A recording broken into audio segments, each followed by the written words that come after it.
तो गाइस स्वागत है आपका हमारे चैनल स्ट्रीट टॉक कॉमेडी में। आज मैं मिलाता हूँ आपको गली के इन सारे ऑरेंज कुत्तों और कुतियाओं से। तो पहले आप मिलिए, सबसे पहले ये दो, ये भी ऑरेंज और ये भी ऑरेंज।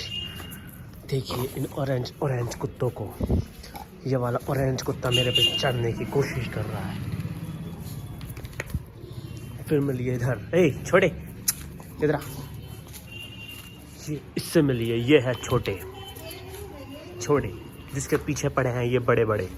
ये देखिए ये कितना बड़ा है, ये छोटे के पीछे पड़ा है। ये है छोटे की माँ। तो आप लेट जाइए, लेटिए, लेट जा।